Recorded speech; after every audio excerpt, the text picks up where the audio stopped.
Hello and welcome to the Free Speech Nation podcast with me, Andrew Doyle.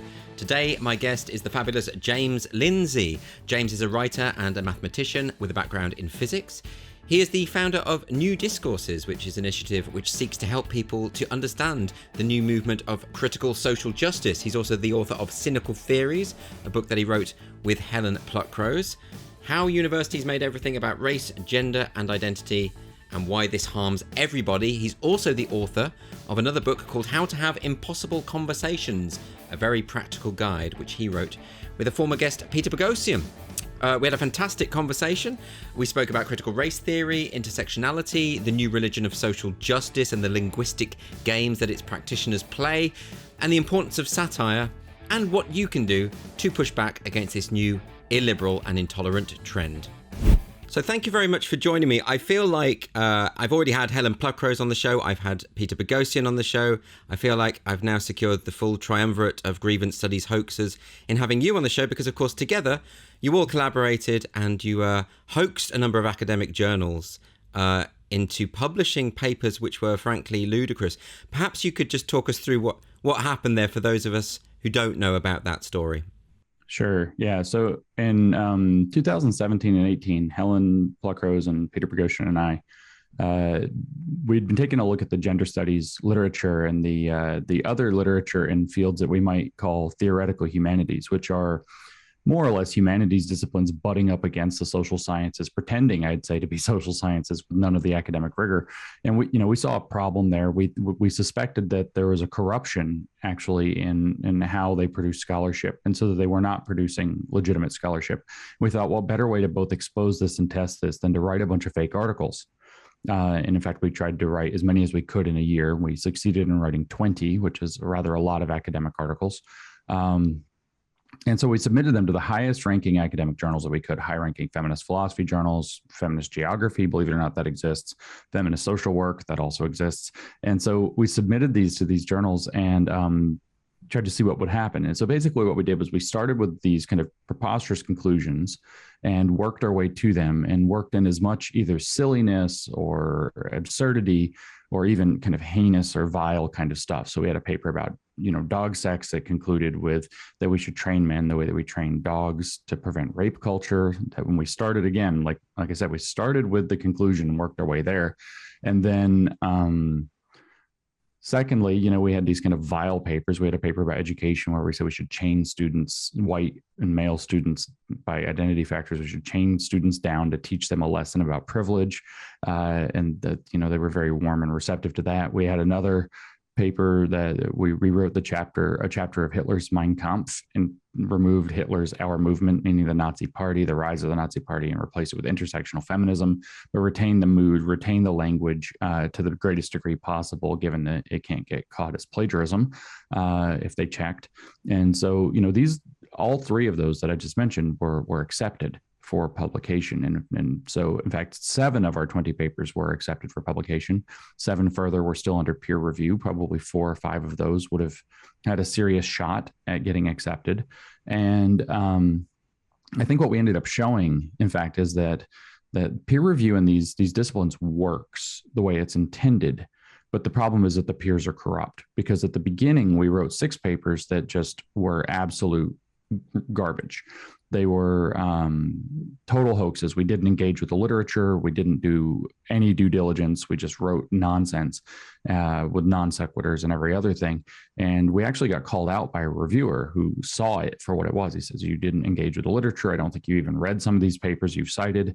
This doesn't make any sense. This isn't really what this discipline is about." Very correct criticism. And so we figured out that we couldn't just write total nonsense and trick them with it. We had to write things that engaged with their literature and kind of flattered their biases, flattered their politics, flattered the idea that their scholarship is good and important and useful. And so once we switched to this model where we were doing that, we had tremendous success. And so I think what we ended up showing is that peer review is working in these disciplines, gender studies, et cetera. But the problem is that the reviewers themselves have a distorted view of what constitutes scholarship. Now, of course, the danger there is that what we see as academic scholarship is considered, the highest level of knowledge. It's not like a religious scripture, which we can kind of compartmentalize and say, okay, that's a religion. We understand that where it's coming from. It's not, something silly. It's not just, a magazine where somebody could write literally any opinion piece or whatever. This is supposed to be the kind of thing that gets trotted out in Parliament or Congress or something like that, and is used to base public policy. This is the highest level stuff. This is how we organize academia and what's going to be taught to students to become the future leaders. This is how, people in the media are going to kind of skim by and say, oh, well, there's a study that says yada, yada, yada, and support whatever other message that they're trying to say. And so if that's corrupted, we've got a big problem. And I think that we were very successful in exposing that. Like I said, 7 papers accepted, 4 actually published. The dog sex one won an award for excellence in scholarship, despite being preposterous. I think we showed that there's a real problem at the heart of academia with that project. And yet, it does strike me that a lot of people within academia were very angry with you for doing this, for exposing this. Surely they should have seen you as doing them a favour, because if the system isn't working and if people are simply accepting papers on the basis of the extent to which they satisfy their own preconceived ideas, then surely that should be exposed and they would welcome that, wouldn't they? Unless they are in fact frauds. Right. Anybody who's actually a scholar should have welcomed it. Anybody who is a fraud would probably be expected to be upset. And so that provides a bit of a litmus test. But what we actually saw was something very interesting. Of course, you would expect that the gender studies and feminist scholars and critical race theorists would be very upset, and you would expect that. So that's priced in. Nobody has to think twice about that. But what we actually saw also, sociologists became very mad at us because of the way this butts up against social science, where the sociologists shouldn't be mad at us. They should be mad at the people who are corrupting the reputation of their discipline through their shoddy pretend sociology. But we also saw people more broadly in academia who were upset that we insulted academia overall, or that we made peer review look less than perfect, where, of course, that's what they base their careers and I guess maybe their sense of identity, and feeling good about themselves. Their self-esteem is rooted in believing that they're doing this high and mighty thing. And, we showed that it's actually corruptible. And these people, rather than being upset at the people corrupting it, became mad at the people who exposed it. Yes. I want to talk to you a little bit about how we got into this position where we have this kind of, as you put it, a religion, which is kind of dominating the universities. Of course, you wrote a book with Helen Pluckrose called Cynical Theories, how universities made everything about race, gender and identity, and why this harms everybody, which I think is a fantastic book. And I want to talk to you a bit about that. And perhaps you could just talk through your general view of how we have reached the point where a university, which is meant to be about the production of truth and knowledge and free inquiry, in fact is about replicating these pre-existing ideas. I know it's a big question, but perhaps if you could just talk us through a rough overview of how that happened. So now we enter into a brief summary of the last century of Western philosophy. Yeah, just do that for me, Jim. That's, shouldn't be too difficult. No, I mean, there was actually a concerted push. I've been recently reading a book that's relevant to education that's called The Critical Turn in Education by Isaac Gottesman. I think he's at Iowa, but I'd have to double check, Iowa University or University of Iowa, whatever it is. But he's an education scholar in this kind of critical tradition, as it were. And he's actually written this book to summarize how education went from whatever it was before the 1960s to what it is today. And that would include both higher ed and K through 12 here in the States, primary, secondary, I guess, more broadly. And he actually says at the beginning, he said, where did all the 60s radicals go? This is the first sentence of his book. Where did all the 60s radicals go? So they didn't go to yuppiedom. They didn't go there here. They didn't go there. They went to the classroom. And so there has actually been a concerted push to following the radicalism of the 1960s, which was often violent and in the streets, much like we've experienced over the last 2 years here in the States, especially. And it wasn't very popular. And so a lot of these activists actually did become they sought to become professors. The goal became to radicalize a base of students. They actually call it the student movement. This was a new agenda coming out of the 1960s. And so the best way to do that, of course, was to take these 60s radicals and have them become professors. And so there's this creeping pressure to bring this kind of, self-referential scholarship and very agenda-driven, politically agenda-driven scholarship into the universities from late 1960s going forward, but especially early 1970s going forward. And what they found is that academics, I think in general, are particularly poorly disposed to push back against it. I think their academics in general tend to be too, I don't want to say too open-minded because it's not correct. What it is that they're too willing to consider an idea just as an idea when there actually may be more to it. For example, implementation or radical politics baked into the idea.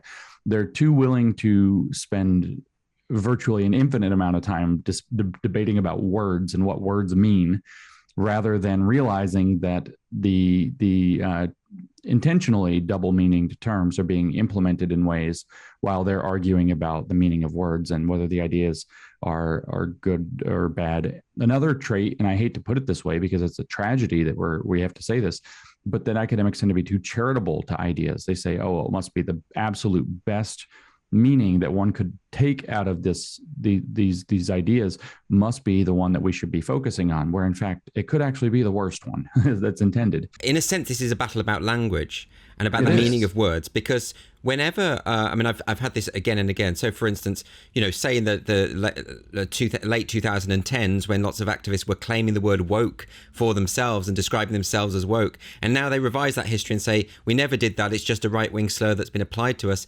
Similarly with critical race theory, now people are beginning to understand what the tenets of critical race theory mean and what its implications are. The critical race theorists will start to say all that critical race theory is teaching of history, is learning about history, or they'll say that you don't understand what critical race theory means, or that it's not being implemented even though it clearly is. So to what extent is this going to be the problem? Is that they continually redefine words and deny that they are redefining them?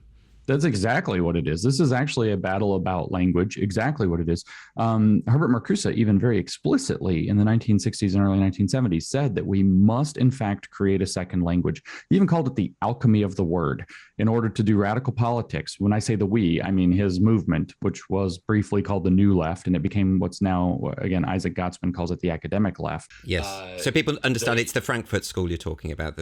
The Frankfurt School, but also, and you can't get into the whole language thing without getting into the French postmodernists and post-structuralists also. So these are people who are obsessed with the way that language modifies and interacts with people's understanding of the world. The Frankfurt School is just very agendist with putting two meanings to words, an activist meaning and a lay meaning.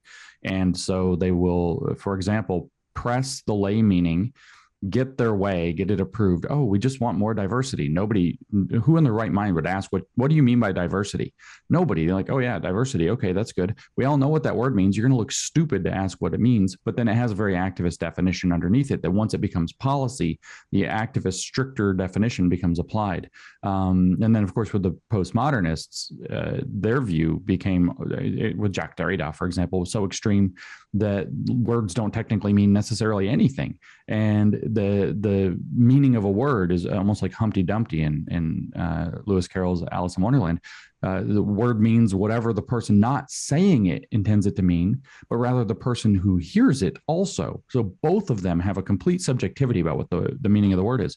So all of a sudden you break down the purpose of language entirely, which is to try to understand one another and create the same idea about something you're discussing, because you are a subject, and to speak very postmodernly, I am a subject. We are locked within our subjectivity. You have no direct access to my mind, but I can grant you some access to what's happening in my head through the use of language or symbols or whatever else.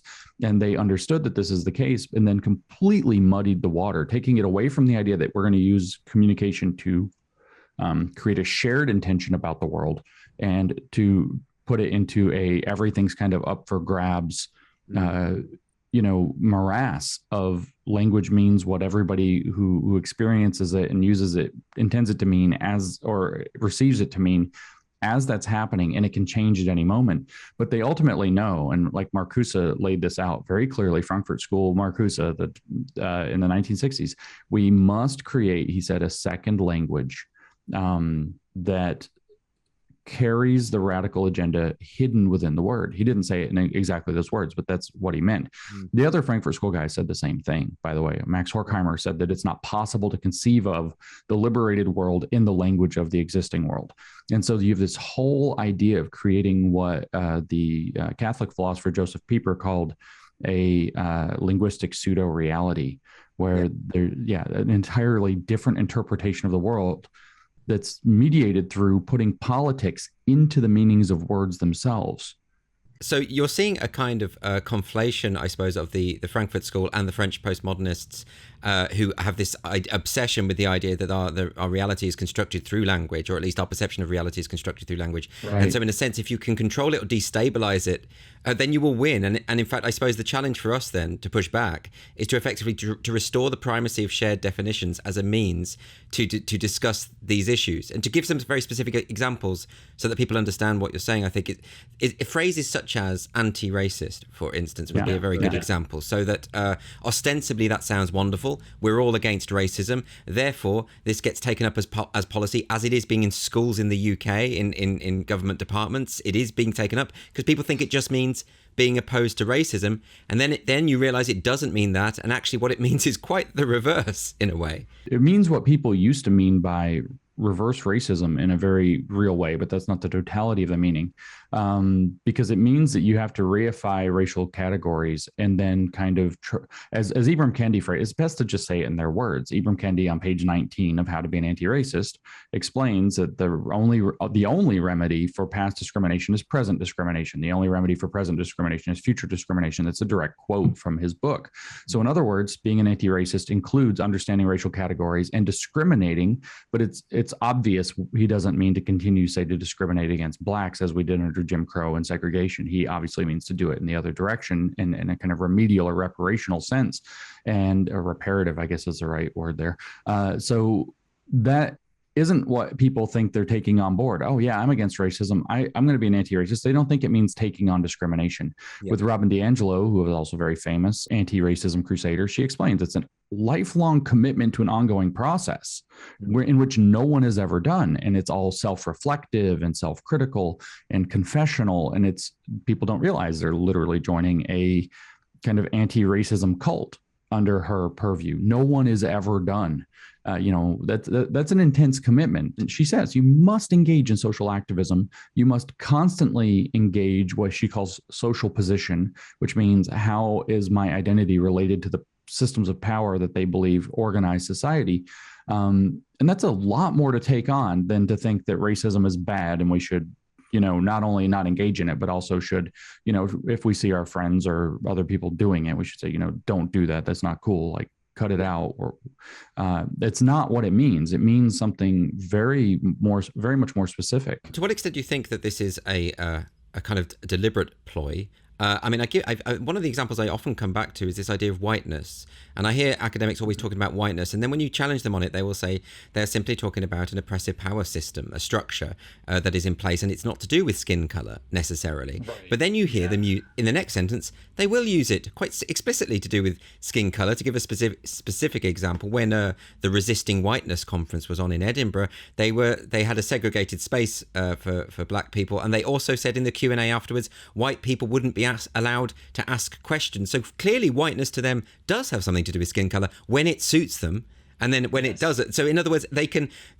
use these words that they know are going to provoke and that they know are going to cause resentment, and then when that happens, they can blame that person for misunderstanding, for being insufficiently schooled to know what it really means. And do you think this is a deliberate ploy, or do you think they are just deluding themselves? Both. I would guess that it probably splits somewhere close to 60%. I mean, this is just numbers pulling out of the air. 60% deliberate, 40% that the machine is running. I keep telling people this: the wokeness is not an indoctrination. It is a reprogramming. So people, in education keep standing up and saying, we should teach our children how to think, not what to think. And I'm like, no, they are teaching children how to think very badly, how to think about everything. And you put your finger right on it. It's that you must think in terms of power dynamics and everything. So people who have become programmed to think that power dynamics are literally relevant to everything are going to do this automatic pilot and totally genuinely and sincerely. However, other people realize that this is manipulable, and they are doing it deliberately. They are playing language games deliberately. I don't know if you know that you held up Cynical Theories, that we nearly, instead of calling it Cynical Theories, and on the cover is the little trick where we crossed out critical and changed it to cynical. We considered doing Power Games as the title, and it was going to be based off of Wittgenstein's phrase language games, and we're going to have the same trick, language crossed out power.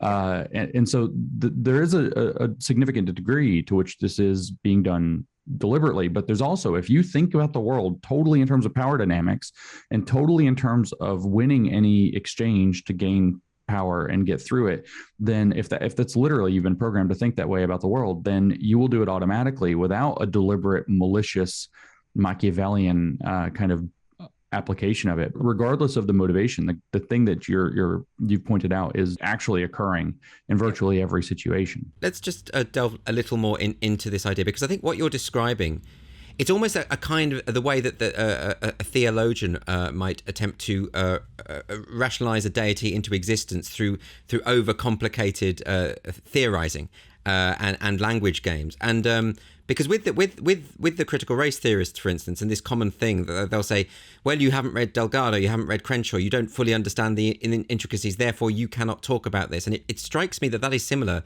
to saying that someone has no right to say they don't believe in God unless they're fully versed in Thomas Aquinas.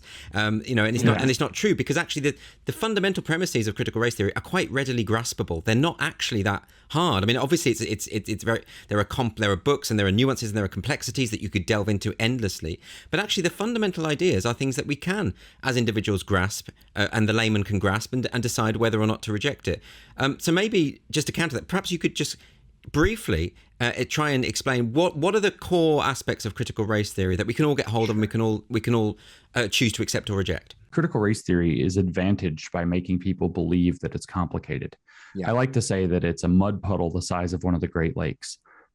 There's no depth to it. It is actually very readily graspable. Critical race theory can actually be boiled down to the idea that there is a power dynamic called racism or white supremacy that is couched in whiteness. Whiteness, in fact, was created as a form of, and literally they say, property, such that white people grant themselves access to the upper echelons of society, and they can grant it to other people if they wish, say Asians. And they also have the fundamental right to exclude. That's from Cheryl Harris's paper from 1993 called Whiteness as Property, which is considered foundational to critical race theory thought. But it's basically the idea that society is organized by this power dynamic, and where every single individual must therefore think of themselves at some level largely in terms of their group identity and how that group identity relates them to that power structure. As oppressed or oppressor, basically. Right. And so its goal is to use, if we were using kind of very Marxian language, we would say that it's to take control of the means of cultural production so as to redistribute privilege across that line. It's not necessarily interested in material resources. It's mostly interested in cultural resources. Those are obviously intertwined to some degree, so it's not totally clean, but that it is the belief then that racism created by white people for their own advantage is the organizing principle of society. That's all critical race theory boils down to. Yeah. So everybody, goes back to Martin Luther King and says we want to judge by the content of character, not the color of skin. But their essential claim is through a doctrine called structural determinism, is that your relationship to the power dynamic actually structures your character. So it's not possible that there is no equality of character, that who you happen to be is determinant in terms of your character, so that white people are raised in a particular milieu that's privileged, and that shapes their character, and black people are raised in a particular milieu and that shapes their character with a double consciousness, which is just a repackaging of Rousseau's master-slave dialectic. It's a race essentialism and race determinism as well, and it's saying that this is forevermore, because it feels almost as though that any kind of inequality of outcome between the races will be put down to a structural problem and evidence of what they claim. As a matter of fact, Ibram Kendi says that explicitly. He wanted to pass an anti-racist constitutional amendment to the United States Constitution that explicitly, one of the two principles, he says it's going to be based just on two principles, which, by the way, he misspelled the word principles. He said it's going to be based just on two, and one of them is the races are equal, which, okay, fine. And the other is that racial inequity or differences in outcomes will be interpreted as racist. Exactly. So, but that's to start with the conclusion and work backwards. Then that's exactly right. But then, by the same token, if there is evidence of, say, someone from a racial minority doing particularly well. I mean, think of Barack Obama might be a good example. That will be explained away through this idea of interest convergence, and as in black people can only do well if it is in the interests of white people for them to do so. So in other words, it's kind of rigged so that it's a paranoid conspiracy theory. It really is. Yeah. So any outcome can be used as evidence of their claims. That's right. Every single outcome is evidence of their claims, except apparently when Ibram Kendi shot himself in the foot recently on Twitter by saying, look how many white people pretend to be people of color so they can get into college. He thought he was, saying how white people are bad people and of low character, that they would do this. But in fact, he was completely undercutting his own thesis. And now he sort of disappeared from the public eye for a couple of weeks because, he incinerated himself. He deleted the tweet, didn't he? I think. Yeah, and he made it worse. Within 20 minutes, he deleted the tweet, which is, a confession. And so then, then he tried to the next day he tried to fight with people about it and put out a 14 tweet thread trying to explain it. And then he got in a fight with Jack Posobiec on Twitter that ended up is just a complete catastrophe for him. Can I ask about this though? Because I one of my main concerns is the way in which critical race theory is being implemented in schools. I mean, obviously quite explicitly in the US. There are endless books about critical race theory in education and this kind of thing. And yet, again and again, the critical race theorists saying, this is just legal scholarship. This is just to do with the law. So, I mean, as though we can't Google these books, or as though we can't see, as though there aren't educators actually explicitly saying that they are informed by critical race theory praxis, as you call it, the idea of application in the classroom. Can you maybe talk to us a bit about that? I mean, it's just the same kind of language. They don't want to be called woke anymore. So now we all have to pretend that woke is a bad word. It's the same kind of game, right? So if you read their literature, the first paper talking about a critical race theory of education was written in 1995 by Gloria Ladson-Billings and William Tate IV. It's called Toward a Critical Race Theory of Education. I mean, for goodness sakes. It can't be much more explicit.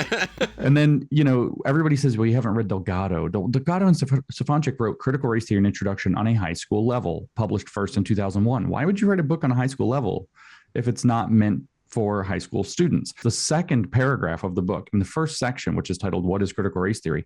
The second paragraph says it started in law, but it rapidly spread to other disciplines. And in fact, is kind of doing better in education than anywhere else. They're in books and books and books and books and books on this. And it's just a total, I don't know what the way to put it. It's just a lie. It's just a lie. A brazen lie. It's the kind of lie a little kid tells when the chocolate's all over his face. And it's did you get into the pie, It's really fun. I mean, I've heard people say, well, no one's saying that all white people are racist. And then you look at Applebaum's statement saying all white people are racist. 11 times or something in the book. I mean, and of course, and Robin DiAngelo, who's of course deriving a lot of what she's saying from critical race theory, says the same thing. All white people are complicit in white supremacy. She uses the phrase all white people are racist. So to just flatly deny what is written, what is there in front of you, the observable reality, the things that they state themselves. I mean, it's maddening, isn't it? It's utterly maddening. It is maddening. And unfortunately, I mean, I know their theory well enough to know how they're doing it, other than just to say that they're lying, which is that they have erected a concept called whiteness. And what they're actually talking about is if you have access to whiteness, that's unfair and bad. And if you don't have access to whiteness, obviously that's also unfair and bad. So whiteness becomes the problem. So whiteness gets scapegoated. But what is whiteness, right? And like I said, Cheryl Harris published a paper, Whiteness is Property. They tell you what it is. If you go back and read Marx, and where he rails in the second chapter of the Communist Manifesto on the idea of bourgeois property, he says, we don't want to abolish all property. We just want to abolish bourgeois property. What is bourgeois property? It's private property. Whiteness is bourgeois property reframed in terms of race. It gives you, it's like cultural property that gives you access to the higher echelons of society as they see it. And so it's the exact same framework that Marx laid out about the bourgeoisie versus the proletariat. But now it's that there's a racial proletariat that's denied access to the country club of whiteness. But why are all white people complicit? They think they can just smear by saying all white people. They even say all white people are racist explicitly sometimes. Like Applebaum, who you mentioned, quotes Zeus Leonardo, who is still, I know his name's funny, but he still is working. He still is very influential in education. And she quotes him in Being White, Being Good, which is her 2010 book on white complicity, saying that white people depend on their very identity depends on white dominance and maintaining white dominance. So it's very explicit. But what they say is they think they can slide it by saying, no, white people are complicit in this problem of whiteness. they're complicit by virtue of the fact that they benefit, which Applebaum says are benefits that you cannot easily renounce. So you can't even walk away. You're born bourgeois. You can't get away from it. You can't give away your privilege the way you could say give away your wealth and join the revolution. And so instead you have to do this on like a moral level, which is kind of, if you read Robin DiAngelo's books, as a Puritan humiliation, and you can see that's what's going on there. Yeah. Of herself as well. I think she's attempting to sort of self-flagellate in that book. Oh yeah, I mean it's blatantly a Puritan humiliation. I don't know how much you know about Puritan religious beliefs, but they believe that eventually, you bid for salvation. Yep. You claim that you're saved, you admit Jesus into your heart or whatever, and then you to reach the state that they call justification, which it precedes sanctification, which precedes glorification, which is when you go to heaven. In order to reach the stage of justification, that your salvation is actually stuck through your claim to salvation, you actually have to go through and humiliate yourself against how fallen you are, how depraved you are. And so the Puritans are kind of this very extreme, self-flagellating sect of Calvinists who believed in the total depravity of Calvinism. And they claim, I want to be saved. And then they just talk for the rest of their lives about how wretched they are and how they don't deserve it. But I think that's where the analogy breaks down slightly, insofar as that the Puritans were always very much aware of their unworthiness before God and their own infallibility. And that is not something that strikes me that I'm seeing among the new Puritans, among the disciples of critical social justice.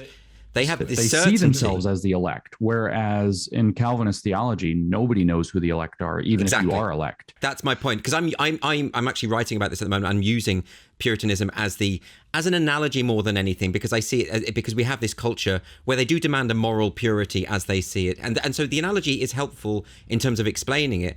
But I think they are a different beast ultimately when it comes to. They are, for the exact reason they see themselves as among the righteous, while they humiliate themselves, almost like a fake thing. It's almost like a virtue signal. Like, look how humble and pious I am. They invert everything. It's like they somehow inverted the kind of pathological humility of Puritanism and turned it into a pathological arrogance posing as humility against the anti-racism.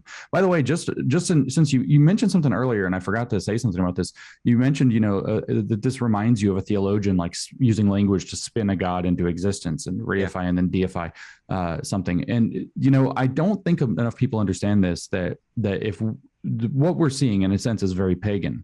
And I don't mean that in, kind of the way Christians would throw it around. It's very pagan in the sense that, pagan religion could be kind of boiled down to that there are these kind of powers in the world, and they're personified in these deities, Zeus or Poseidon or Ares or whatever. And they have, different dominions. And what has happened is that's a pre-modern conception of how power in the world would work, is that you would personify it in a deity. But this sprung out of a modernist and postmodernist line of thinking, kind of on the border between the two of them. And so what they're actually interested in is systems of power and how those are held up by structures of language. And so they've spun systemic racism is no different than Poseidon. It is systemic sexism and misogyny is no different than Ares. I mean, we could pick Demeter or whatever. You pick your favorite one. It doesn't matter. The point is that they are like pagan gods, that we are the playthings of those gods. Yeah. The systems of power, it's like a modernist, or that's systems is more like modern structure. And then when it's language, it's more postmodern. These discourses become these kind of deity figures but nobody believes there's a deity there. Nobody personifies it. And so it's very important to think of it. That's actually the thing, is they're spinning into existence, very much like you said. And even when there is no evidence to support any particular accusation of systemic racism in a particular institution. So for instance, when they say this university is systemically racist, and then you point to the data that shows that you're far more likely to get in if you're a person of color, for instance. So therefore, and there are no reported instances of racism on that campus. Even if you say that, and even if there's data to support that, they will say, well, that doesn't matter, because like a god, it's unfalsifiable. It's just there, and you just have to accept that it's there. That's right. It works in mysterious ways. And, when things don't go the way that they should, that's because they got mad. It's very much a reinvention in a new context. And I really think the pre-modern versus modern versus postmodern division, which is going to be, kind of personified deities in the pre-modern era, to structures. Marx was concerned with superstructure of society, to discourses in the postmodern. And what we are dealing with actually with woke is a blending of structural thinking and discourse-based thinking. But would you acknowledge that there can be, just to give them their due, that there can be instances of structural racism? I mean, Jim Crow is an example of a systemic race. That was a system of racism put into place legislatively. It can exist. It is possible. It is also possible that people who are descendants of people who have been disadvantaged in this way still retain some of those disadvantages. I'm thinking of, for instance, housing segregation in the major cities in the US. Would you acknowledge that these things ought to be addressed and accepted? I would be very careful because I understand the nature of the linguistic games that are played around these things. Certainly, there are phenomena of the types that you point at that are real and that are consequential and that deserve our attention. The question is, how do they deserve our attention? Is a critical theory necessary to take this on, or can we approach this through the it's hard because it's a critical method within liberalism, but critical is a word that means two things here.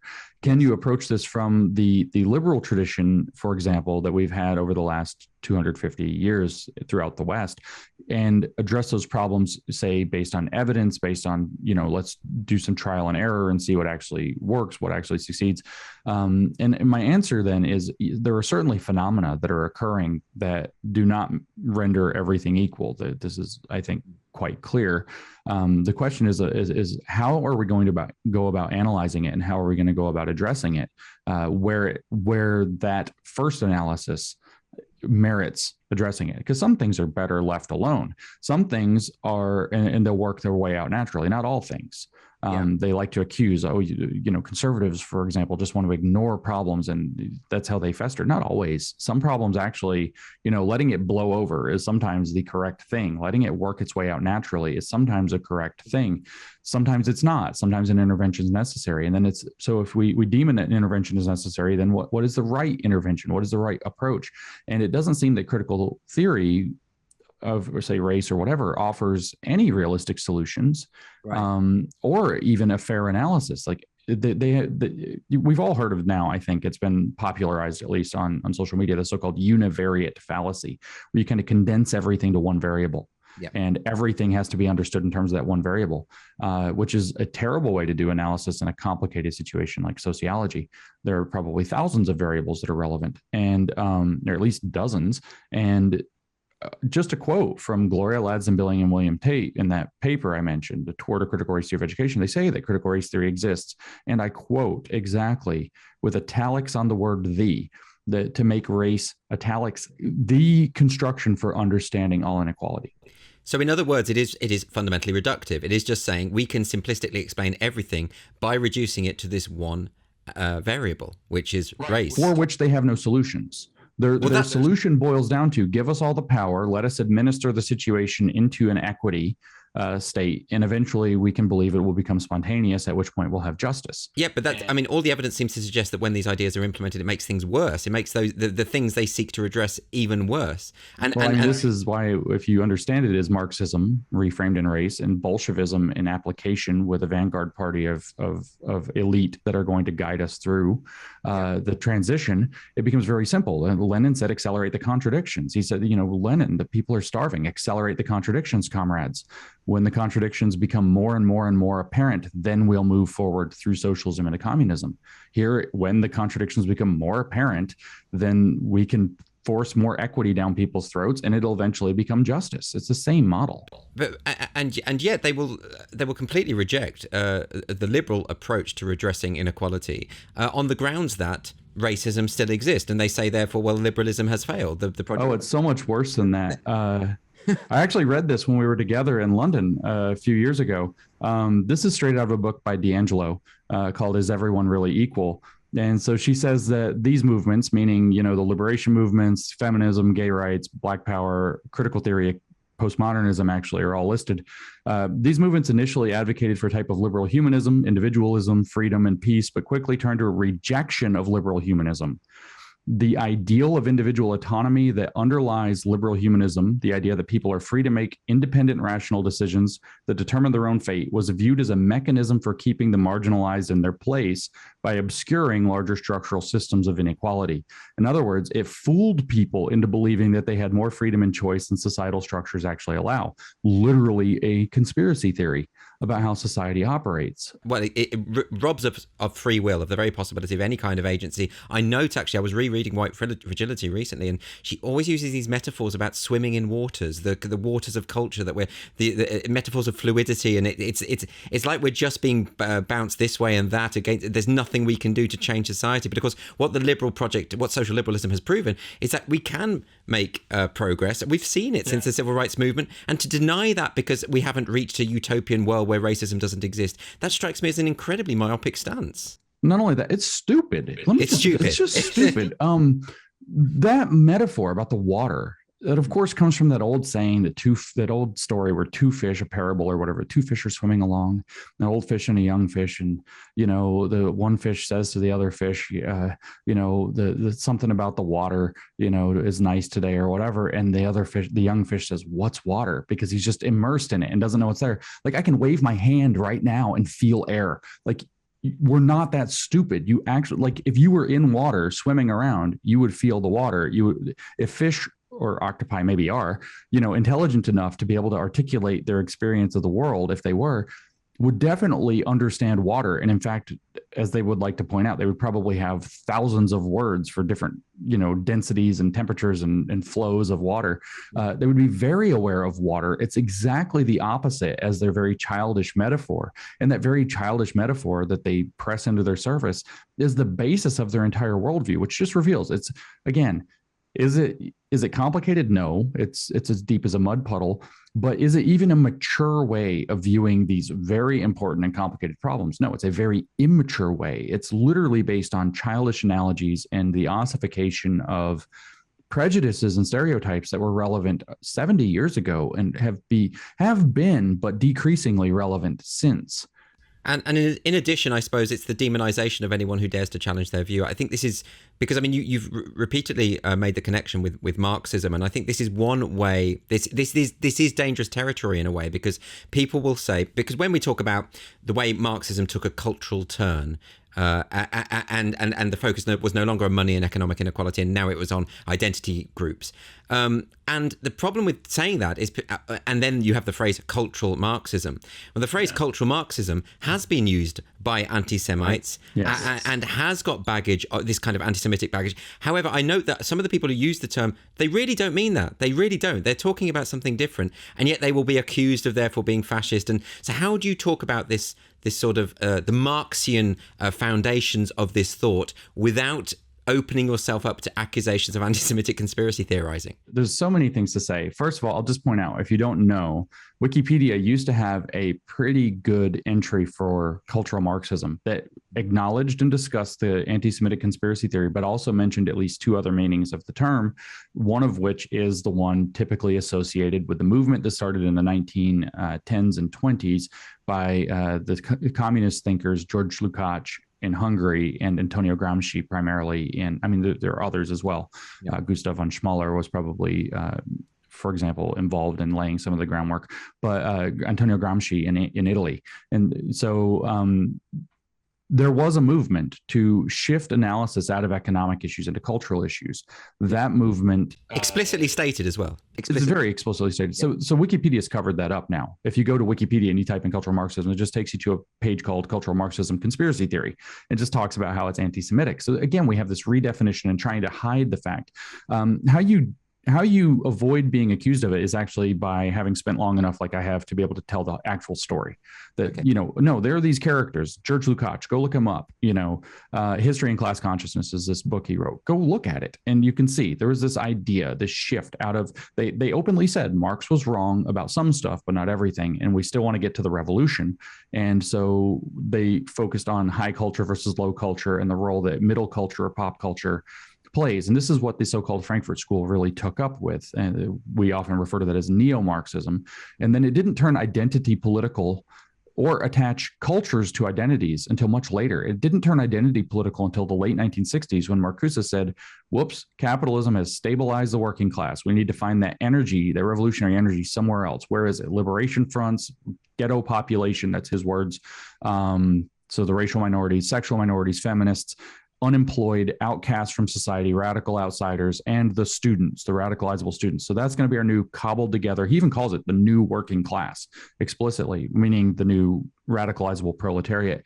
And then identity politics works in. And what happens is by the 1980s, that gets very explicitly, identity Marxian or identity Marxism. The identity divisions become the new axes of power, what Jose Medina in 2013 calls having a kaleidoscopic consciousness that understands the intersecting power dynamics of race, sex, gender, sexuality, disability status, and way down at the end of the list, like 3 miles down the list, class.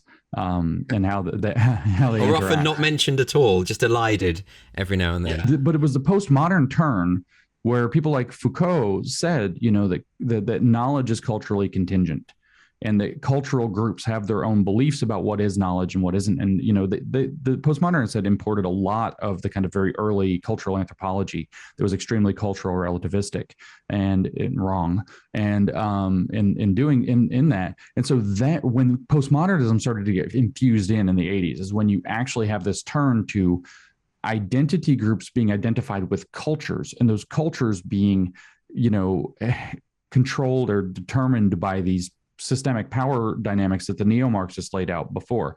So it's not strictly the same as cultural Marxism, though it uses many of the tools, say, that were laid out by Gramsci for how to enter into the cultural producing entities of society and overturn it. But I would say that, broadly, what cultural Marxism would mean is that old school, what they call vulgar Marxism or economic Marxism, sought to seize the means of material production. They just said seize the means of production. They meant material production. What we might broadly consider as cultural Marxism is to use the same kind of theory, the same kind of methods, the same kind of thought, the same kind of approach to seize the means of cultural production. Who's going to control media, education, family, religion, law? Those are Gramsci's categories that needed to be infiltrated and taken over from within culturally. And it's always worth re-emphasizing with Gramsci and with this notion of the long march through the institutions. This was an explicitly stated notion. This isn't some kind of like something that people have created. It was an explicitly entryist approach. But then we get to the point of saying, well, did that actually happen? Or did these things just occur as almost by accident? And that is my feeling in a way, that actually this long march through the institutions has almost come about arbitrarily, I suppose. Well, I did think so for a while. And I think there's this big debate, well, not that big, but within kind of these circles, there's an interesting debate as to whether or not Mao knew Gramsci, meaning knew his work. It is plausible, actually. He did know of Gramsci, but whether he had read the prison notebooks and what later came to be termed the Long March to the Institutions is unclear. What's not unclear, and scholars generally agree, Mao did what Gramsci thought, whether in knowing it or not. The Long March through the Institutions was named by Rudi Dutschke, a communist, German communist, in the 1960s, based on what Mao was doing in his Cultural Revolution. And Marcuse explicitly praises Mao and his revolution in almost all of his 1960s and early 1970s writing.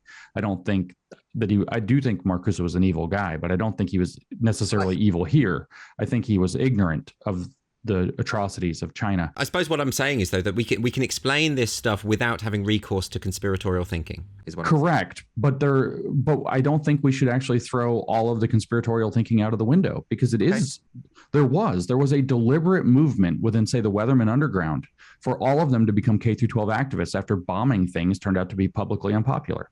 They deliberately moved into education, knowing that was essentially how you can really grab hold of the cultural levers. Yes, but we're now in a position, though, where activist teachers go into the profession as activists first and foremost and teachers second, but they're not thinking about this. So this is my metaphor for that, right? Not every congregant in a church is a pastor, and not every pastor is a theologian. But it works the same way. These activists on the ground have probably never read Gramsci. They probably don't know who Gramsci is. They probably don't know it was translated by Pete Buttigieg's dad at Notre Dame in 1970. They probably just don't know these things. They probably haven't read much Marcuse, although I do occasionally run into ones who have read Marcuse. They maybe haven't even read Crenshaw or very much Crenshaw, but they have taken on the mindset that is built up over a century. It's like they're culturally Christian, except that it's not Christianity, it's critical theory. Yeah. They seem to embody the essay on repressive tolerance, the Marcuse essay on repressive tolerance, without necessarily having read it. In fact, I'd say Marcuse is rarely cited. Foucault is cited a lot. Well, there is an educational theorist who probably did more to change Western education than any other person in 100 years. His name's Henry Giroux, Giroux. And he does explicitly cite Marcuse, Adorno, so it's a postmodernist, but a neo-Marxist. He explicitly cites Marcuse and Adorno. He explicitly cites Derrida quite a lot. So he relies very heavily on Marcuse explicitly. So that line where you see where his thought has been woven into the fabric of what's going on through education is actually clear. The thesis statement of repressive tolerance is we must tolerate movements from the left. We must not tolerate movements from the right. It's almost worded exactly that way, very near the end of the essay in extreme clarity. He even has a whole paragraph where he talks about how violence from the left is acceptable, but violence from the right, of course, is completely repressive. And that the right, in fact, not only shouldn't be allowed to react or whatever, they should be censored. And even he says pre-censored. He says you must stop the thought before it enters into the reactionary's mind. And if we would have just done that, he says, if we would have withdrawn democratic tolerance, we could have avoided Auschwitz and a world war. And so if we just stop right-wing people from thinking by screwing around with the language and censoring them, and then we can avoid the worst atrocities of future history. That's what I mean. It's so explicit, and it has so many echoes in the mindset of the way that activists behave today, whether they know about those origins or not. It is the way that they think and the way that they behave. It's how one would think if you believed you're on the right side of history, which, by the way, is an article of Hegelian faith. That's one of the very meta-narratives that surely the postmodernists would have wanted to break down and destroy. The thing I mentioned in the 80s, when the postmodernism got fused into the neo-Marxism, where you had social constructivism get turned into what's called critical constructivism. If you want to know what woke means in the academic world, it's critical constructivist thinking. The world is largely socially constructed, but we have to understand even the application of social constructions through a lens of power dynamics.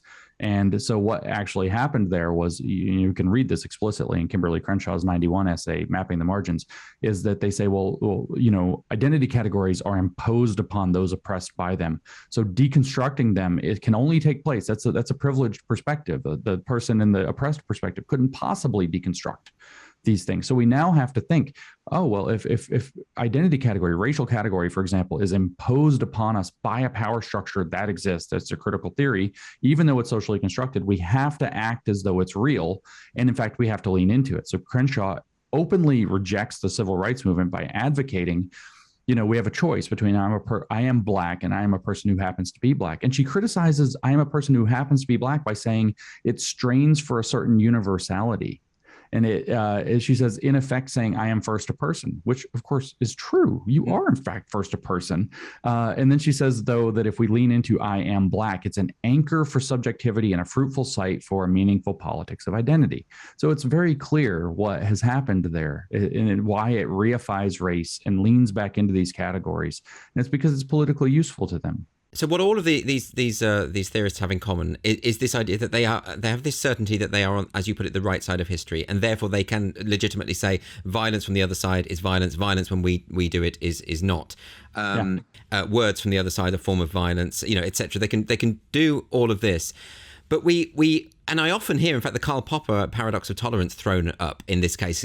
This will be the defense. Is, in other words, look, we just don't want to tolerate the intolerable. And surely we can all get on board with that. Surely there are some ideas out there in the world that none of us should tolerate. What is your response to that when they come at you? They should read the whole paradox of tolerance articulation, and it's a footnote. So it's literally one paragraph. It's not even that much to read. If you actually read what Popper wrote, he says what the line is. He says that the line is when it's legitimate threats of violence, when the guns and the knives are being brought out, the pistols, I think is how he phrases it.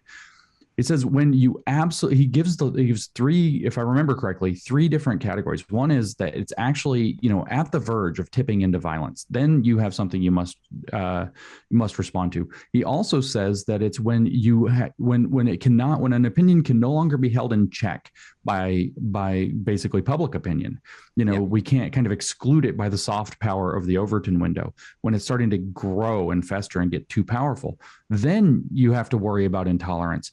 But and it's also when it refuses to respond to argument, which is very ironic. They can't say the entirety of Popper's conditions for when we should withdraw tolerance because it blatantly applies to them. It absolutely does. This, I suppose, is the danger of an ideology that reconfigures words as violence, or has the words as potentially violent, because then they can use Popper to justify their views there, because they can say, they can apply that. We're not talking about pistols and guns here. We're talking about someone saying trans women are not the same as biological women, and they will say, but that is beyond that is not tolerable. We've decided it's not tolerable, and therefore we can apply this theory, this idea. Right, because their logic is that the entire metaphysical structure of the ontological structure of society is such that it creates oppression so long as people are allowed to think, talk, and act the way that they have in the past. Yeah. There's no possibility of the idea that, we actually can have moderating views, that we think very differently about race, for example, now a general layperson does than they would have in, say, 1850. Just like literally biological racism has more or less died out. People just don't think of it that way any longer. So we think it's terrible to think somebody's superior or inferior based on racial characteristics. Yeah. That was not the case 200 years ago. People thought it was just natural.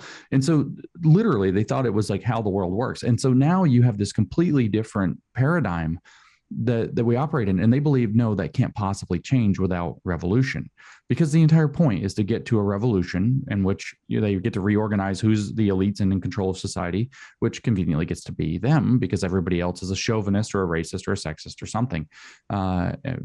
This is, all Marx's, again, I'm going to invoke Marx. All Marx's theories were, in the first place, was a way to look at the transition out of aristocracy into capitalism, looking at the fact that capitalism has a hierarchy, and therefore, especially in industrial capitalism in the 1850s and 60s, definitely had a kind of de facto aristocracy, working in the big capitalist centers, especially as they started to form monopolies.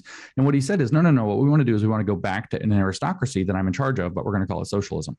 And we're going to reorganize society. And the new aristocracy is going to be the politically enlightened socialist man who understands the socialist, science or whatever, Wissenschaftlich or Sozialismus, or however you say it in German, that only socialist man can understand.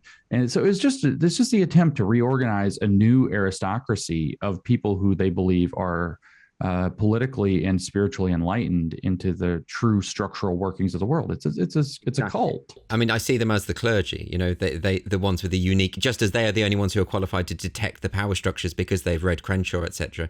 They are the ones who get to make the rules. We all have to defer to that. They're Gnostics. We've talked a lot about the origins of this, how it came about, and there are, as you've pointed out, there are debates to be had about the extent to which this was implemented consciously, or whether it is a sort of concatenation of various circumstances, one things after the other. But we are where we are. We are now in a situation where, for instance, the National Education Union here, so the biggest teaching union, is saying we need more activists in the classroom. We need to decolonize the classroom. We need to decolonize at primary school level, at young kids.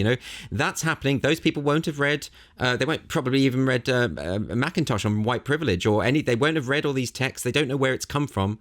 We are here, though, where they have imbibed it somehow. Teachers have imbibed it. Reading lists across the UK even have now got Robin DiAngelo and Kendi on it, as though critical race theory can just be lifted wholesale from US politics and history and mapped onto a completely different context, which it can't be. It's incoherent, but it's happening anyway. We've got people at the BBC telling their staff to take a day off and to read books such as DiAngelo and Kendi and the book In Defense of Looting and things like this. So we have this now. It's here. And it's being promulgated by those who probably don't understand the origins. So how do we tackle it then? Because by that point, it's almost running, as you said earlier, almost on autopilot at this point. The programming has been done, and the system is running away with itself. How can we possibly do anything about that? Yeah, that's actually, there are no pretty answers to this question. we're in the midst of a cultural revolution across the West. There are no pretty answers for there's no friendly answer, no safe, happy answer. I will point out, by the way, that the goal, everybody talks about, we must put it in the classroom, activist teachers. It's always good to remember why they say that. They say that they want to make students into change agents, which should give everybody the heebie-jeebies. I haven't heard that phrase before. Change agents. Change agents. Where does that come from? Everywhere.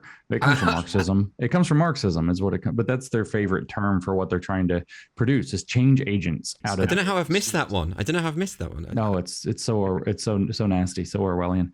But the way that you have to tackle this is actually by delegitimizing it without any concern for what you delegitimize along with it that's been corrupted. So if you have to delegitimize the entire higher education system because it's so corrupt, then you have to do that. It has to be, everything it has infected has to be delegitimized until it renounces it. People who are in these positions of power, when there is the sufficient will to do so, must be removed from the positions of power that they're abusing. The point of education is not to make change agents, and people who think that is the point of education should not be educators or in education at all. That's where it has to eventually get to. This is complicated now, though, isn't it? Because just to bring back your book, How to Have Impossible Conversations, this is the book you wrote with Peter.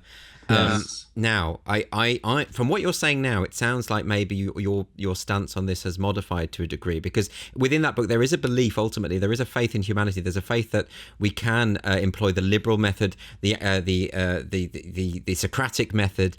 We can reason people out of their delusions. You even cite Daryl Davis, who's managed to de-radicalize members of the KKK. It can be done. What you're saying now, though, today, to me, suggests that you don't think that's possible when it comes to the religion of critical social justice. No, I believe it is possible. I believe it's too slow. Right. Okay. It's just like any strong delusion. You have to find that point of either cognitive or emotional dissonance that causes somebody to reconsider their beliefs. And it's extremely difficult and extremely slow. But meanwhile, this is actually being implemented en masse, and maybe you have a classroom of 30 children and maybe, 6 of them kind of lose their mind in the process. Well, you've just lost 6 kids by being exposed to this. Ultimately, though, the answers are very simple. How do you proceed is that this ideology, like many totalitarian ideologies, does not weather criticism or mockery well. It does, as you would know better than maybe most. It doesn't handle being made fun of. And the other thing it doesn't like is if you take away its ability to control words. Yeah. Right. So they say, don't call us woke anymore. That's a slur. Woke, woke, woke, woke, woke, over and over and over again. Everything woke now.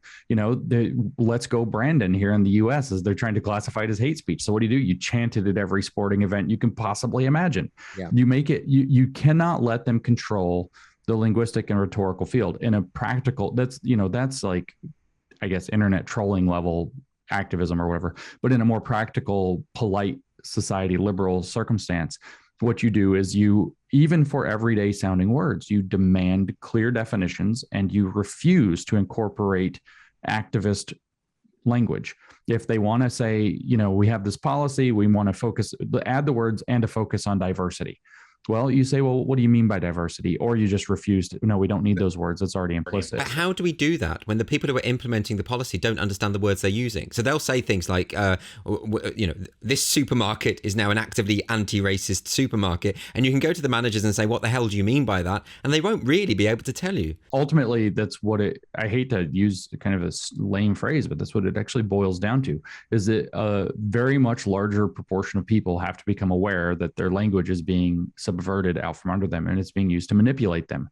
Once they call it, red pilling or whatever. Once you see it, you can't unsee it. You realize it's happening all around you, and not in a weird conspiracy way. Like it literally, like there's a lot of people are using very vague words. So if we were looking at some other huge problem in, say, industry or whatever, we would say, okay, we have to figure out a way to tackle this. We have this huge mess on our hands. And what are we going to do? We're going to sit down and we're going to start developing best practices. And the best practices are, everybody's going to be able to agree that we need best practices to tackle a huge problem, whether it's a supply chain disruption or whatever that's happening globally right now, largely or partly at least as a result of the pandemic.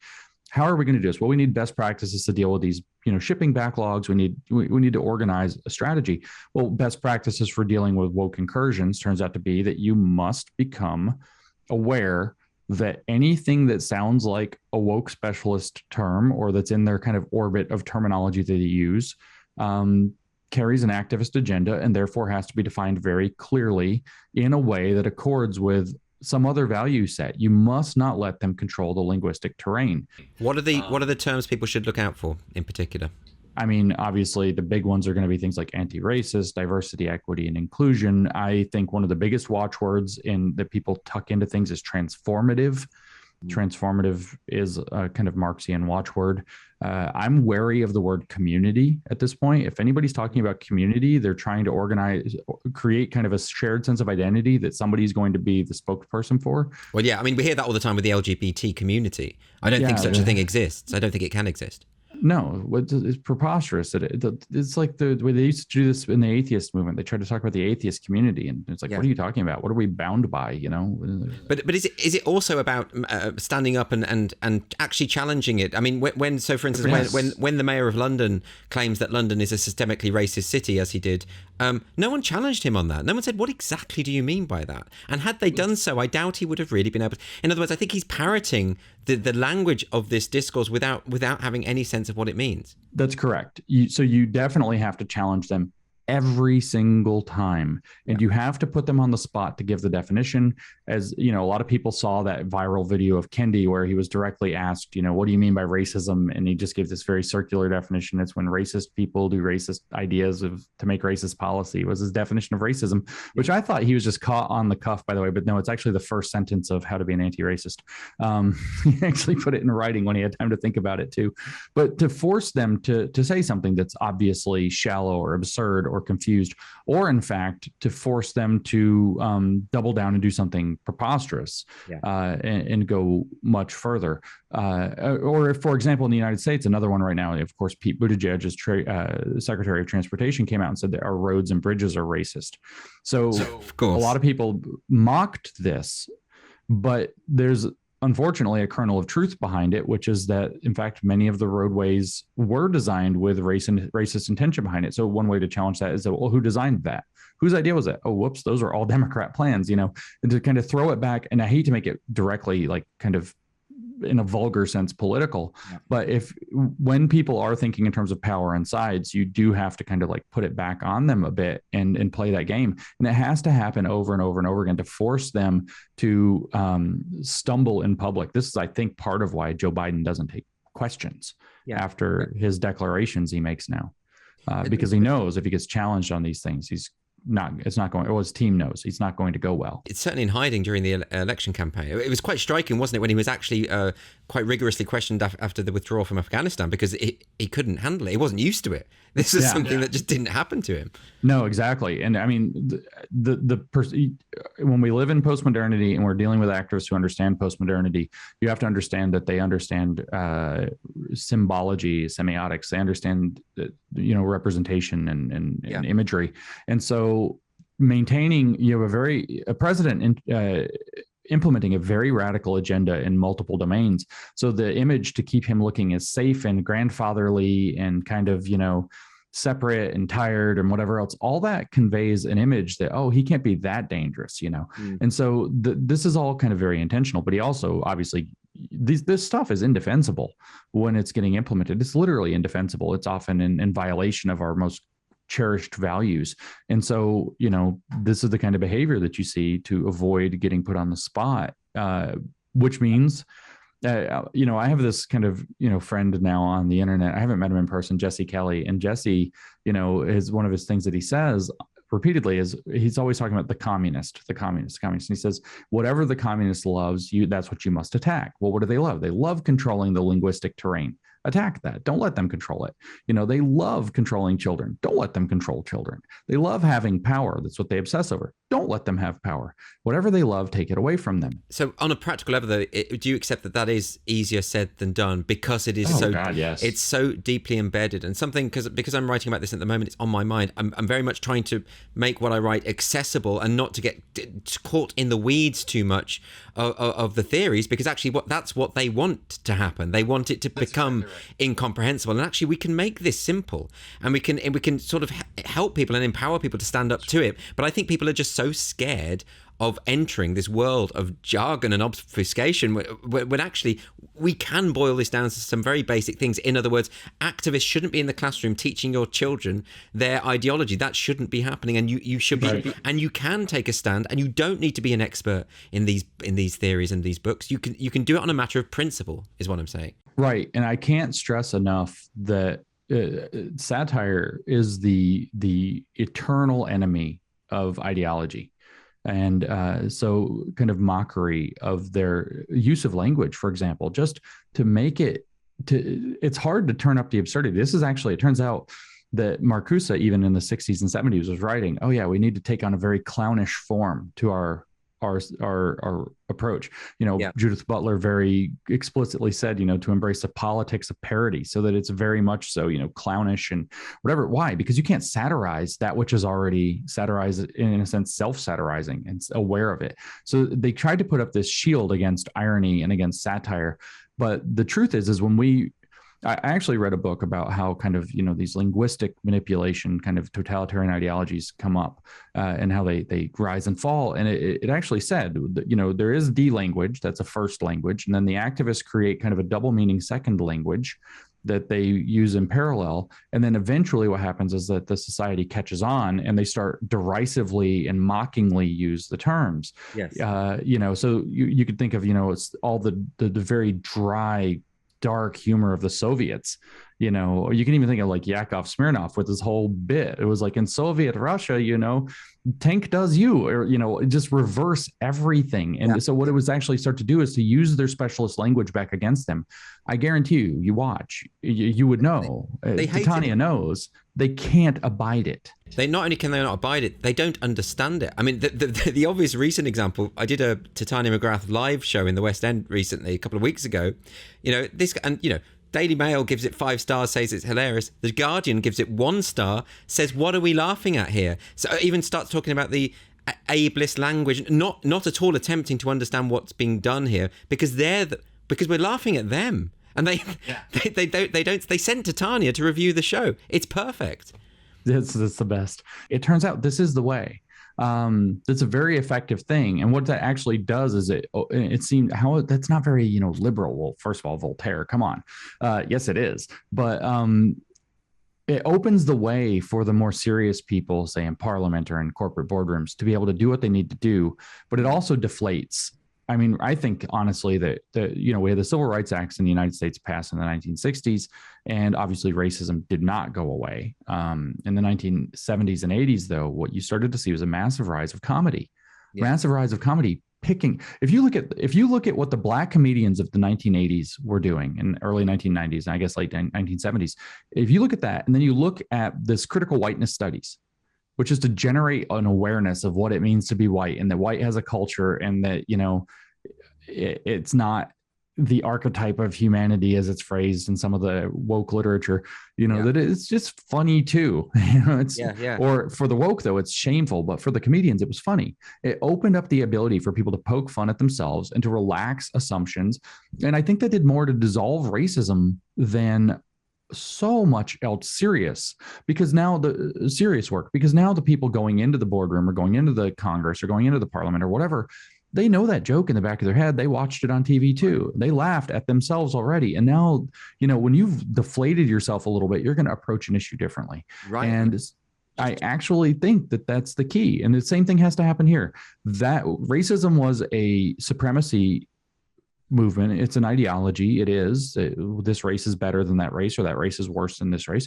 That's an ideology. And it got absolutely punctured and deflated through humor once the structural conditions existed to be able to do so. Now we're under a different kind of thumb or boot, if you will, and laughing at the boot deflates it. It's difficult though because they don't recognize themselves as being the establishment, right? So therefore, I know. and you can see how it works in much the same way that you're describing. For instance, the television series Brass Eye, which satirized the style of documentary and news reporting, and then all of a sudden, actually, the way the news was reported modified, didn't quite go to the lengths that had been mocked in that series, because I think people sort of realized that it can have an effect. But if you don't that know, becomes its own joke, though, right? It's like a meta joke. So like the left can't meme is its own meme. If you don't recognize that you are in a position of power and therefore that you will be the targets of satire, if you don't recognize, if you think you're the underdog while you're the establishment, then maybe satire won't have this effect. I mean, I go back and forth about this, about whether mocking this is working or not. I do think it actually works better than every other thing, because what it does, at the end of the day, there are really not that many avenues to power. And in the West, we have a very strong, visceral level understanding that power should be somehow with consent of the governed. So if you can satirize it and get that consent of the governed to fall out beneath the regime, all they have left is, as Mao put it, power flows from the barrel of a gun, at which point they delegitimize themselves further. The goal is then to use satire not to get them to change their behavior because they don't understand it, but to get other people to see them as clowns, which delegitimizes their basis of power and puts them in actually a delegitimization spiral that they've put themselves into. And so I think the goal, you have to understand who the audience is. The audience isn't them specifically, just like the racist, the jokes about race didn't really impact the racists in the 1970s and 80s and 90s. They impacted everybody else to where it was just impossible to maintain racism and a sense of being serious after a time. Exactly. You've got to keep an eye on what the audience is. It's like when The Guardian slated my show, a friend of mine texted me saying, it's like they're in on the joke. It makes it funnier. This is the thing. Do you feel that this is why we're seeing these scenes now outside of Netflix, of Netflix staff turning on Dave Chappelle and sort of going, why comedians of this kind are and it is having an effect, I have to say, insofar as up and coming comedians don't go near this stuff on the whole because they think, well, I'm not going to get on Netflix, I'm not going to get on the BBC. It's working, you know what I mean? And so the intimidation is having an effect. It is now. I mean, again, this is just a thing that every time it happens, it delegitimizes it a little bit further. And it also, there are growing alternatives to where what will happen is either Netflix is going to clean up its act, or there's going to be something that gives people unless they do a full totalitarian clampdown, Netflix will become irrelevant. The goal is to put Netflix into the decision dilemma of stop doing this crap or become irrelevant against things that are better than you, that people are going to gravitate toward. I'm totally content with watching Netflix fall out of existence, just like Blockbuster fell out of existence before. Totally content to see Netflix become irrelevant. Oh, you won't get your Netflix special. Who wants a Netflix special? That's like the freaking woke network. Who wants to be on that? What a joke. It's not, it used to be like, what sexual favor did you have to perform to get to that, whatever. Now it's like, how did you have to debase yourself politically? You have to become cringe to be on Netflix. Who wants to be on Cringe Network? I actually think, because I think when I saw that footage and I saw the sort of comedians holding the sign saying "We like jokes," getting berated by one of the Netflix staff shouting "Repent" in his face. Yeah, and he took his sign and broke it, and then gave him the stick back, and then said he has a weapon. Right. The article about that, by the way, just to point out how absurd this all is that they said that Dave Chappelle told the trans jokes in his special from his position, I shit you not, of white privilege. They're that absurd. Really? That was literally a Dave Chappelle thing, like the black white supremacist that he used to do on his show. So exactly. So this sort of stuff, on the one hand, I find it depressing because I think, oh, I can't believe this is happening. On the other hand, I sort of think, great, because now more people see how absurd this is. Now people are actually, they're exposing themselves, is what I'm saying. That has to be encouraged to the maximum degree. And to the minimum degree, because the other side, when you start to get discouraged, you start to get frustrated on the other side of discouraged, and you start thinking the only way out of this is going to be something like violence. Yeah. And that's the last thing we want. That's the last thing anybody wants. We will actually want to just laugh them out of their position of power, where if they try to come out and make their woke proclamation, they can come out and do it. And people just start snickering. And to come back to this idea of accessibility and making things, showing how these ideas are comprehensible and we can understand their thought process. You have been compiling, of course, a woke dictionary online on your new Discourses website, which I do urge everyone to go and see. If you're confused about a term such as whiteness, white privilege, anti-racism, you've got an entry for all of these things, which not only explains them in very accessible terms, but also cites some of the sources of where these have come from. So you have them in their own words as well. And as we've said, they condemn themselves with their own words. Yeah, almost every time. It's amazing. Yeah. So, I mean, is this something that you've now finished now, or is there more to come? Oh, Lord, no. There's no finishing that thing. First of all, it grows. And second of all, I've mostly put to it with travel engagements this year. Right. I've been on the road quite a lot, and I've written a book, and I've recorded, I think, something like 120 podcasts or something of my own episodes, long form. I just have not had time to dedicate to it the way that I had hoped I would. So I've got some 150 or so defined terms, and there are probably 600 total that I'm shooting at. So no, it's not complete by any means. And because they keep changing definitions, you're going to have to keep. Well, that too. It's like I ended up having to do an entry for honest history. I had to do a term, like an entry for birthing people. Like those weren't, when I started it, those weren't even things people said. No, birthing people. Brown fragility came out of the ground. Also, brown privilege, brown fragility, brown complicity, brown solidarity. Like all these things came right out of the ground. And can I ask what the book is about? Yeah, it's about critical race theory, the one that I've just written. I'm just getting through into the last phases, cleaning up the bibliography, making sure it's all, correct, doing the typesetting and the formatting, and it should be out fairly soon. We're going to publish it through New Discourses, kind of self-publishing through the company. And it's called Race Marxism. And so what it tries to do is defining critical race theory. The second chapter is what does critical race theory believe? And it goes through kind of the main tenets of critical race theory. I think I cover 13 or 14 of them. And then, so it's quite meaty. And then the third chapter is where did this come from in the last 100 years? And then it's where did that come from in the preceding 150 years? That's 3 and 4 chapters. The fifth chapter is how does it work? What does it do? And the kind of the meta thesis of that chapter is critical race theory is as critical race theory does. So it's not about teaching the theory as an academic thing. It's about how it acts, what it does. And then that must be understood. And then the last chapter is what are some things we can do about this? How should we think about going forward? And so, it's actually quite long and heavy. I quote them extensively throughout the book so people can see for themselves that this is actually the argument that they're making. I think it's really important because we're going to need that more and more in the UK, by the way, because I think we're a few years behind you. I know there's some lawsuits going on in America where parents are sort of challenging this now in their schools, but we're just getting it bit by bit. We had one school in London recently segregating kids after school for extracurricular activities, segregating them by race, by the way, which is the obvious endpoint of praxis of critical race theory. It's what happens when you apply it, And I think a book like that will be really, really helpful, I think. Yeah, I think I'm hoping so. And so, like I said, it's called Race Marxism. Yeah. And that tells you what the focus is on how is this actually a repackaging of Marxism, which is a little bit sad. I'd actually started writing it, and then I discovered another critical race theory book because it turns out there are a lot of them. There's a fellow named Charles Mills who's most famous for what he calls a racial contract. And of course, I was citing him in the book and discussing his idea of the racial contract. He died recently. Charles Mills did.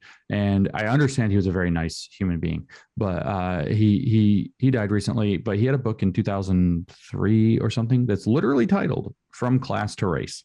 It's like, oh, okay. And it's like essays on white Marxism and critical race theory or something like that is the subtitle. It's like, smoking gun. All right, gotcha. I think it's wonderful work that you're doing, and thank you very much for doing it, and particularly for updating your website so regularly. Thank you very much for joining me today on the podcast. I really appreciate it, Jim. Yeah, it was great. Good to see you again. This has been Free Speech Nation, the podcast for GB News, with me, Andrew Doyle, and my guest, James Lindsay. Do check out some of James's other work. You can go to newdiscourses.com for a range of articles that he's written about the social justice movement, as well as his woke encyclopedia. You can also read the book that he wrote with Helen Pluckrose, which is called Cynical Theories, How Universities Made Everything About Race, Gender, and Identity, and Why This Harms Everybody. He also wrote a fantastic book with Peter Boghossian called How to Have Impossible Conversations, a very practical guide. Please do join me on the next episode of the Free Speech Nation podcast next week, where I'll be talking to another fantastic guest. Farewell.